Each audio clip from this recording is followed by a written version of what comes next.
In today's video, I'm going to teach you how to practice in QuickBooks Online without risk. Start by going to the QuickBooks Online site. Once it opens, you should arrive at the main QuickBooks area. The instructions assume you already have access, so from here you can move straight into the dashboard view.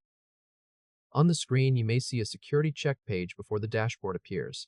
This is a normal verification step used to confirm that you are a real person and not an automated bot. If that page shows up, complete the check and wait for the site to continue loading. If you do not see a security check, just continue forward.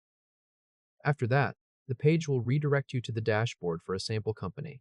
This is a live, working version of QuickBooks Online that already includes sample data.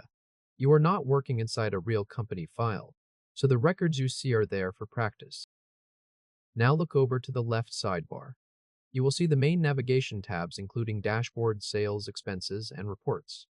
These sections work the same way they do in a paid QuickBooks subscription, so this gives you a realistic practice environment. Next, click Sales in the left sidebar. When the Sales area opens, select the Customers tab. This takes you to the customer list used in the sample company. Spend a moment browsing the customer names shown on the page. You may see entries such as sample businesses already included in the account. This information is only there so you can explore and test features without affecting actual financial records. Now move to the top left area and click Plus Create. This opens the QuickBooks menu for creating new transactions and other records. From the Customers column, select Invoice. This opens a new invoice form where you can enter a practice transaction. In the Customer field, click the drop-down and choose a customer from the list. Select one of the sample customers shown in the account. Pause long enough to make sure the name is selected and the invoice updates with that customer attached. Then go to the Product or Service field in the Line Item section. Click the drop-down and choose an item from the list, such as Design. After selecting the product or service, move to the Quantity field and enter 2. Give that a moment so the quantity is clearly added and the invoice amount refreshes on screen. When the form is complete, click Save and Close. That records the invoice in the sample company ledger and returns you to the previous area. At this point, you have completed a full practice transaction inside QuickBooks without putting any real financial data at risk. There is also a review queue action included in this workflow. Click Post or Add to move the transaction out of your review queue. Once you do that, the item is no longer waiting for review and has been moved forward in the sample workflow.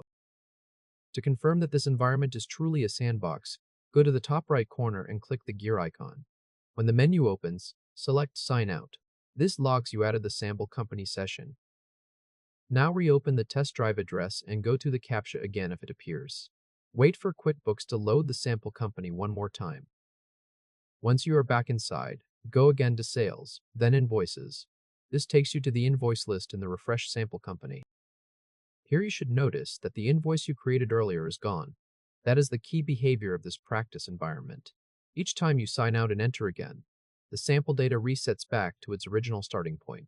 Your practice work does not stay in place permanently, which is exactly what makes this useful for learning and testing. After that, once the process is completed, you will see it under your account area inside the sample environment. If this helped, hit like and subscribe for more quick tutorials. That is the full process for practicing in QuickBooks Online without risk using the sample company Sandbox.